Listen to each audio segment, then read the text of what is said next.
Hello everyone! In this video I'm going to teach you 30 different English idioms using comprehensible input. So let's get to the point. Let's get started. Another idiom we could use, which means the same thing, is let's cut to the chase. Come on, let's cut to the chase. As most of you know, I live in Brussels, a big city, and I live relatively close to the city centre. But behind me, you have lots of greenery, lots of trees, and there are lots of parks. So I think it is the best of both worlds. This means you have the positive things of both the city and the countryside. Living in Brussels, you have the best of both worlds. In my right hand, you have a paddle racket, and in my left hand, you have a paddle ball or just a tennis ball. They're the same. But the expression I want to teach you is that I have followed a group of people doing something that is fashionable, that's trendy. I've started playing paddle because everybody else is playing paddle. So you could use the expression, I have jumped on the bandwagon. I've jumped on the bandwagon by playing paddle. Behind me, you can see, well, a mirror and my wardrobe, and you have some t-shirts that are on hangers. They are hung up in my wardrobe. But here, because the World Cup is going on, I have two retro jerseys. England, because I'm English, and Spain, because I used to live in Spain, and I'm getting married to a Spanish woman this year. But how could you describe them? Yes, they are retro, but you could also say that they are old school. This is an old school England top, and this is an old school Spanish top. You see? They haven't even got a star, because I think it's from 2008. Both of them are old school. Speaking about my lovely fiancée, well, we agree on many things, but we don't agree on everything. Do you know an English idiom which means to agree or to have a similar opinion? Well, there are two, in fact. One of them is we are on the same page. So we agree on many things. We are on the same page with many things. But another one is see eye to eye. We don't always see eye to eye. We don't always have the same opinion. Luckily today, it's quite cloudy. It's quite overcast, but it's still pretty hot. I'm sweating for sure. And do you know an expression to say that it's really, really hot? Of course we can say it's boiling, it's roasting, it's sweltering, it's scorching, but an expression my granddad used to always use to say that it's very, very hot is, it's cracking the flags. This week, it's been cracking the flags. We've had a heat wave here in most of Europe, I think. I'm just so, energetic. I'm so lively right now. I can't stop. I can't stay still. What idiom could we use to express this, in particular for children, when you want to say that they're full of energy, they can't stop moving? Well, the correct idiom is full of beans. Today, I am full of beans. I'm full of energy. However, at the weekend, I definitely wasn't full of beans. Oh, I was tired, feeling lazy, a little bit hungover.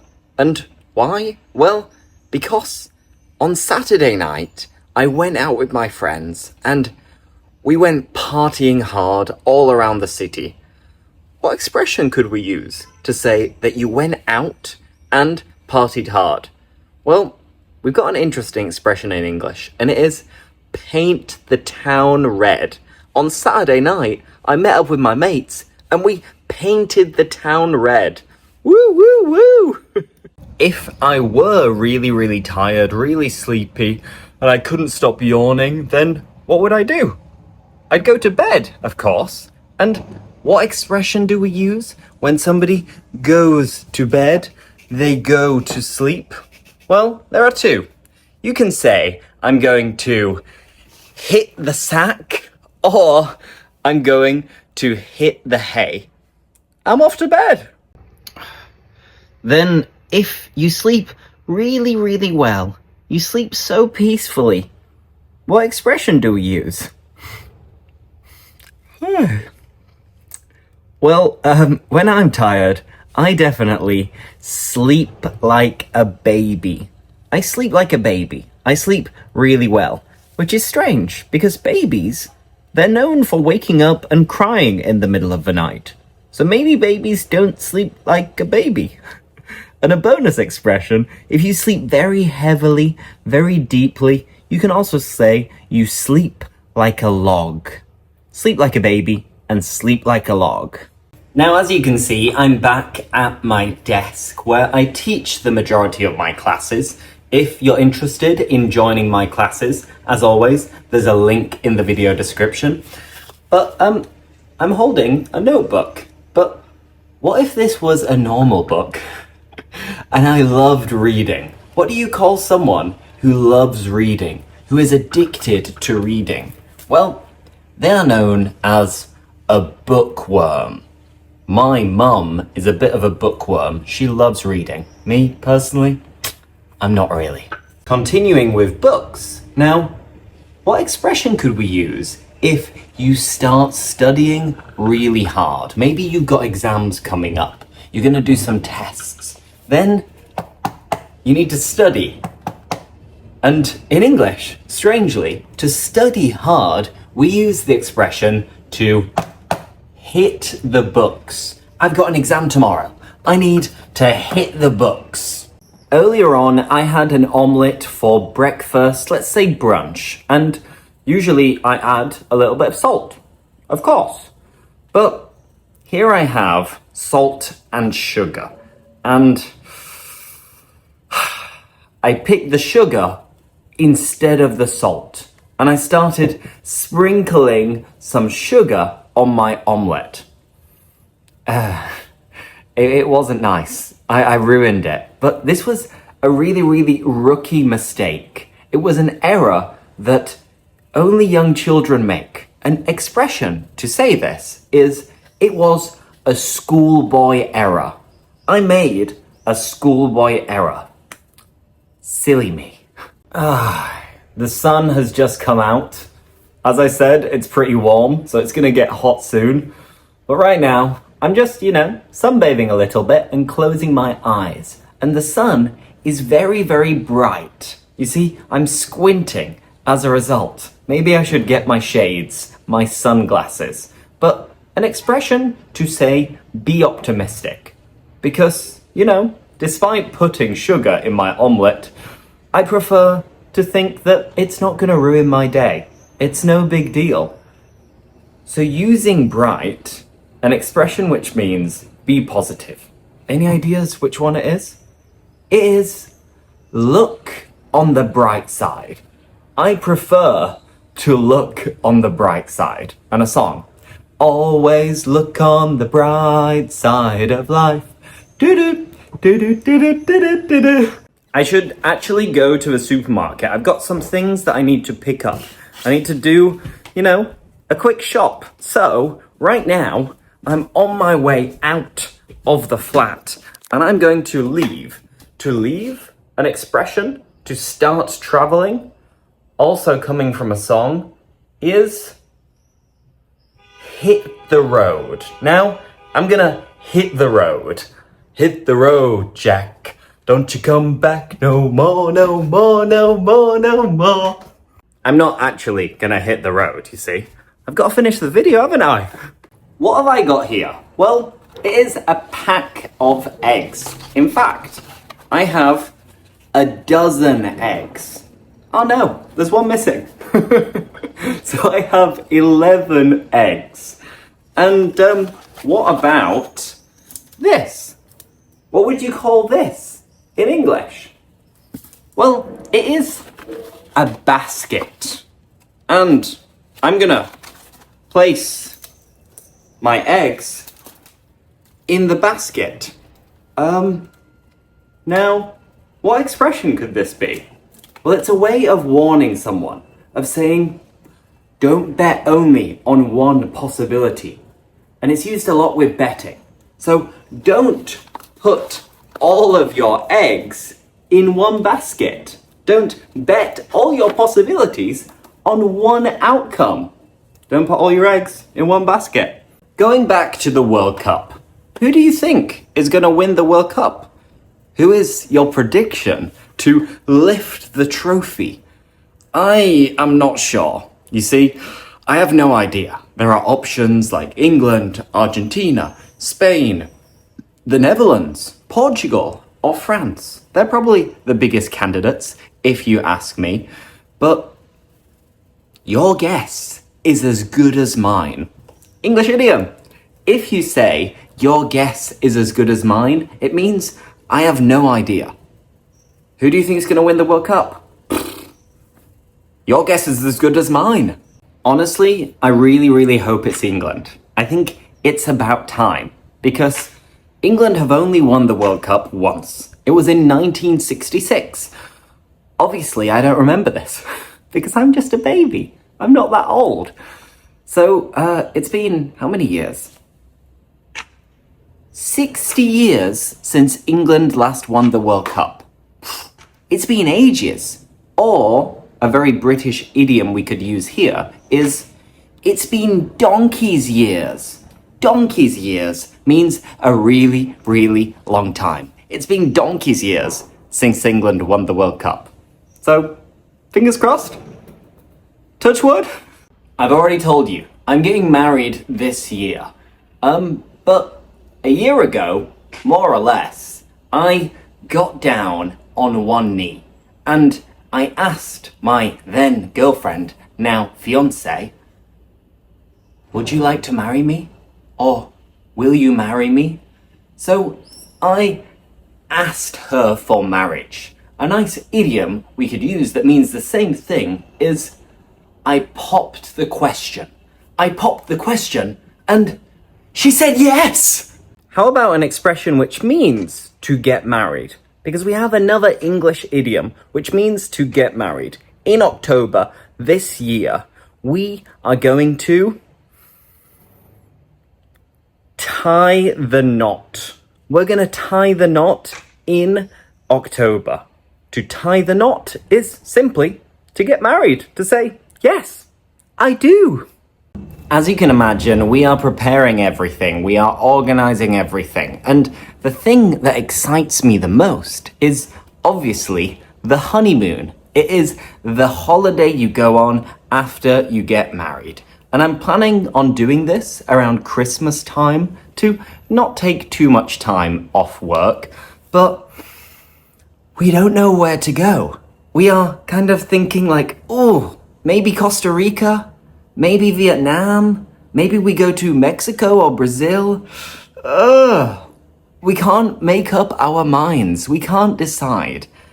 An idiom to say this is we are on the fence. We are on the fence between Costa Rica and Vietnam. We can't decide, but I think it's going to be Costa Rica. This next idiom actually comes from boxing. You know, when you're punching. And if you are fighting better than someone of your weight, so you can compete against people who are much bigger and stronger and heavier than you, well, you are outperforming. And we also use this idiom when it comes to going out with people, having a boyfriend, girlfriend, husband, or wife. If you want to give them a compliment and say that they are much better looking than you, you could say that you are punching above your weight. This is the expression. I am punching above my weight. So in relationships, if you feel like your partner is better than you, or in boxing, you are competing against someone much bigger or heavier, you say you are punching above your weight. Hello mate, how you doing? What's new? Yeah, long time no speak. Just 1 minute. It's my cousin. My cousin called me. He gave me a ring, or gave me a bell. Both of these mean he called me. And I haven't spoken to him for ages. And he just called me out of nowhere, suddenly, without warning me. Another expression you could use here to say that it happened out of nowhere, unexpectedly, suddenly, is out of the blue. My cousin called me out of the blue.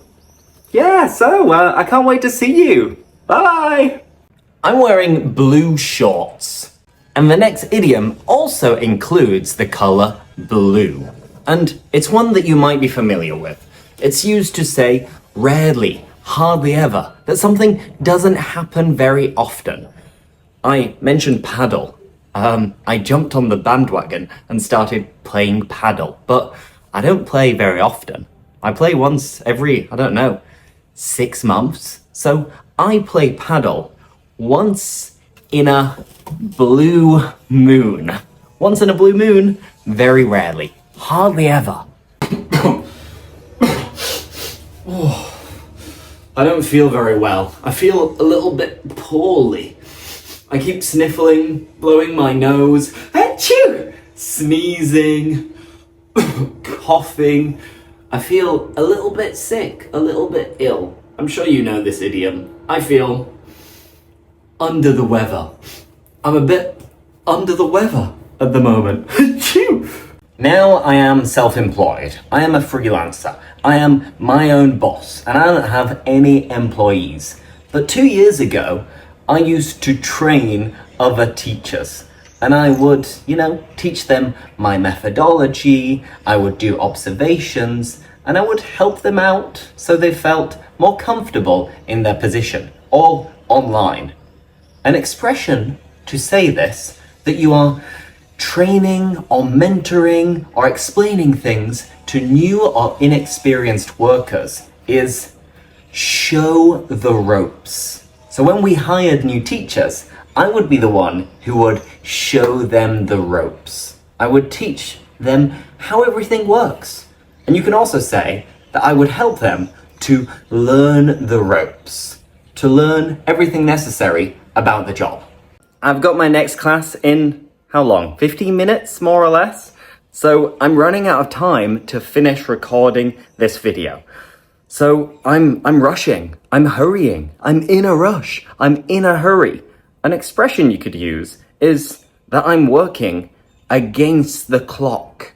I am trying to finish this against the clock. It means that time is running out. And yeah, I have a limit.